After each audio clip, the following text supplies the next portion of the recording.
Okay, so hello everyone, welcome back to my YouTube channel with me, Taino Silvatiorma.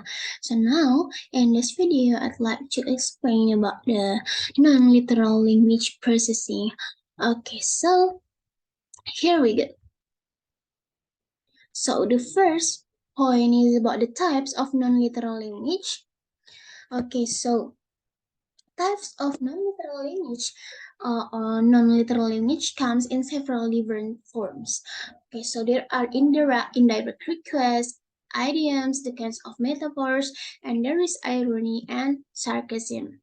Okay, so all of these forms have in common the characteristic that what the speaker said, the literal meaning is different than the interpretations that the speaker wants you to formulate the speaker's meaning. So because what is said is different from the intended meaning, so non-literal language requires the listener to draw pragmatic inferences by combining informations about the speaker and then the context in which the expressions is produced and the literal content of the utterance. Okay, so that's it about the types of non-literal language. Okay, next is about the standard of pragmatic view. Okay, so the standard pragmatic view assumes that computing literal meaning is the core functions in language interpretations by the Clark and uh, Lucky in 1975, and then the Goldberg and the Schill in 1979. So, according to this view, when people hear a metaphoric expressions, the first interpretations that the language comprehension systems come up with will be the one that is most closely. Okay, so according to the standard pragmatic, uh, solving the recognitions from problem solving problem involves computing the literal meaning and the checking whether the literal meaning makes sense in context. Okay, so the listener first computes the literal meaning and then attempts to integrate that meaning with the linguistic and social context, and then the listener will engage in further pragmatic inferencing and non-literal interpretations only if the literal meaning is deficient in some way. Okay, that's it about the standard of pragmatic view. Okay, next is about the metaphor. So a metaphor allows us to indicate a relationship between two elements. So the first element is the topic and the second element is the vehicle. Okay, so the topic is the focus of the conversations. It is what the discourse about. And then for the vehicle, some concepts are exemplar that we are using to comment on the topic. Okay, so the comparison approach to metaphor comprehensions assert that the meaning of a metaphor is discovered by converting it to a simile, and the meaning stays in the same before and after conversation. The two expressions convey the same meaning. So the only thing that changes between a metaphor and simile is how the expressions is worded. Okay, so next is about embodiment and the interpretations of non-literal language. Okay, so Gibbs also argues that the embodiment and mental simulations play an important role in metaphor interpretations.